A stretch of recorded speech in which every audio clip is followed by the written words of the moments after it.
News for Bangla দর্শকদের স্বাগত। নতুন একটা বিষয় নিয়ে আপনাদের সঙ্গে সামনে এসেছি এবার। সে বিষয়টা হলো আজকে মাধ্যমিকের রেজাল্ট প্রকাশিত হলো। আর রেজাল্টের পর মুর্শিদাবাদ জেলার আমরা যেটা ভাবি যে পিছিয়ে পড়া একটা মহকুমা, অনেকেই বলে যেটা যে ডোমকল মহকুমা, কিন্তু সেই ডোমকল মহকুমা থেকে যে এত সুন্দর এবং একটা ভালো রেজাল্ট যে কেউ করেছে, এবং বলতে গেলে মুর্শিদাবাদ জেলায় সপ্তম এবং সম্ভাব্য ডোমকল মহকুমায় প্রথম নয়ন শর্মা, যিনি এবার মাধ্যমিকে 675 মার্কস পেয়েছে। তো তার সঙ্গে একটু কথা বলে নেব। তো নয়ন, প্রথমে বলি কেমন আছো? আমি খুব ভালো আছি মোটামুটি। হ্যাঁ, তো এই যে তোমার যে এত অসাধারণ একটা রেজাল্ট 675 পেয়েছো, তো এই 675 মার্কস পাওয়ার পেছনের কারণটা কি?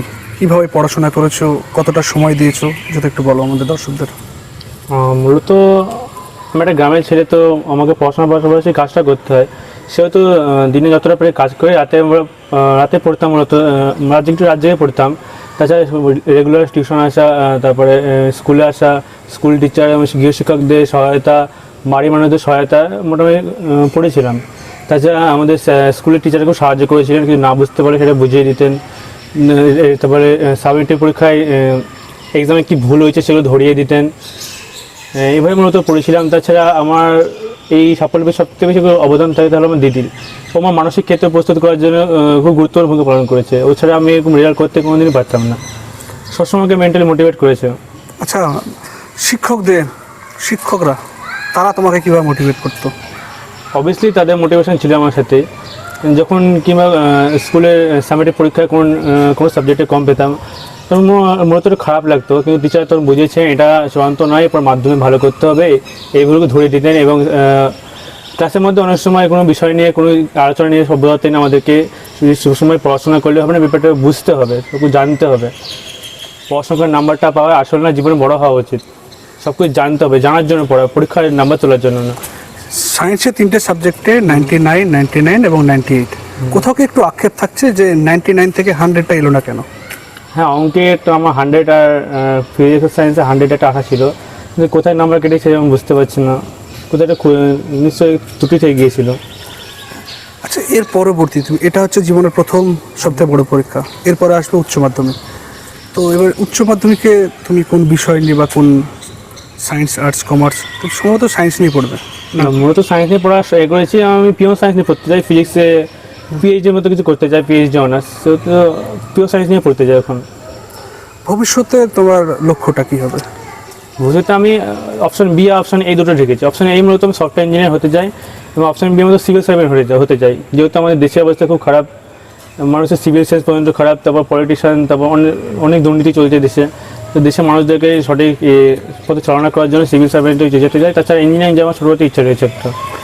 আচ্ছা, তোমরা এবার উচ্চ মাধ্যমিক দিলে, এরপরে যারা মাধ্যমিক দেবে তাদের উদ্দেশ্যে কী বলবে তুমি? মূলত মাধ্যমিক নিয়ে সব আমাদের একটা হাইপ থাকে। মাধ্যমিক খুব কঠিন, মাধ্যমিক খুব চূড়ান্ত, এরকম না। মাধ্যমিক জীবনে একটা প্রথম একটা পরীক্ষা, এটা চূড়ান্ত নয় জীবনে। অনেকে এটা চূড়ান্ত নিয়ে ভেবে বসে পরীক্ষা খারাপ হলে মানে দুঃখিত হয় ওরা। কিন্তু মাধ্যমিক অতটা কঠিন না, যতটা হাইপ করা হয়, যতটা এই মাধ্যমিক নিয়ে আলোচনা করা হয়। মাধ্যমিক মতো খুব সহজ, প্রতিদিনের পর প্রতিদিন করলে পরে, ডেলি মনোযোগ দিয়ে পড়লে পরে এটা খুব সহজে উত্তীর্ণ করা সম্ভব। আচ্ছা, তুমি দিনে কত ঘন্টা পড়তে? যদি অনেকে জিজ্ঞেস করবে যারা জুনিয়র আছে, যারা এরপরে মাধ্যমিক দেবে। দেখুন, দিনে কত ঘন্টা পড়তাম সেটা না, কতক্ষণ আমি মন দিয়ে পড়েছি সেটা আসল করা। 10 ঘন্টা বই নিয়ে বসে থাকা আর 1 ঘন্টা পড়ার মধ্যে পার্থক্য রয়েছে। মূলত আমি মনোযোগ দিয়ে পড়তাম, যতক্ষণ আমার পড়া শেষ হতো ততক্ষণ পড়তাম। কোনো 2 ঘন্টা হতো, কোনো 3 ঘন্টা, কোনো 5 ঘন্টা হয়ে যেত। সেটা সময় মধ্যে আমি কখনোই পড়িনি। আচ্ছা, অবসর সময় কী করতে? অবসর সময়ে মূলত বাড়ির কাজ ছিল, বাবার কিছু কাজ, করতাম। তাছাড়া বাড়ির অন্যান্য ছিল, তারপরে উপন্যাস পড়া, কোনো গল্পের বই পড়া, এসব করতাম। ফেভারিট উপন্যাস কোনটা যদি বলি, বা লেখককে, প্রিয় লেখক? রবীন্দ্রনাথ ঠাকুর রাজশ্রীটা আমি পড়েছি, এটা খুব ভালো লেগেছে আমার। খেলা দেখা হয়? ক্রিকেট আইপিএল মাঝে মাঝে দেখি, আর ওয়ার্ল্ড কাপগুলো মাঝে মাঝে দেখি। যদি বলি favourite cricketer? Mahendra Singh Dhoni. Favourite footballer? Messi, Lionel Messi.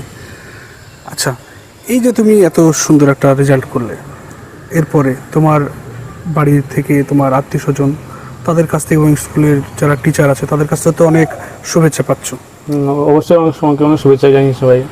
আচ্ছা, তো এটা তোমার শেষ একটা প্রশ্ন, যে তোমাকে আজকের দিনটা কেমন লাগছে? আজ তোমার কাছে স্পেশাল একটা দিন। আজকে অবশ্যই একটা স্পেশাল দিন, এত ভালো করে হেল্প করতে পেরেছি, সবাইকে গর্বিত করতে পেরেছি, অবশ্যই খুব ভালো লাগছে আমার। তবে এটা যন্ত্রণা, এরপর আমি চেষ্টা করবো সবাইকে এইভাবে গৌরবিত করা এবং সবার মুখ উজ্জ্বল করা। ওকে, থ্যাংক ইউ তোমাকে।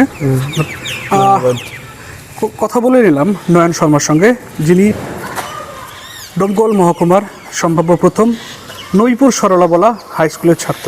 এবছরের মাধ্যমিকে তার প্রাপ্ত নাম্বার 675। তার সঙ্গে আমরা কথা বললাম, নিউজ 4 বাংলা তার সঙ্গে কথা বলল। তিনি জানালেন সে কিভাবে পড়াশোনা করেছেন এবং একজন কৃষকের ছেলে হয়ে যে মহকুমাতে এত সুন্দর একটা নাম্বার পাওয়া যায়, তার কিন্তু উজ্জ্বল দৃষ্টান্ত কিন্তু নয়ন শর্মা। আপনারা দেখছিলেন নিউজ 4 বাংলা। আমি খালিদ মুস্তফা, ক্যামেরায় মিঠু মণ্ডল। ধন্যবাদ।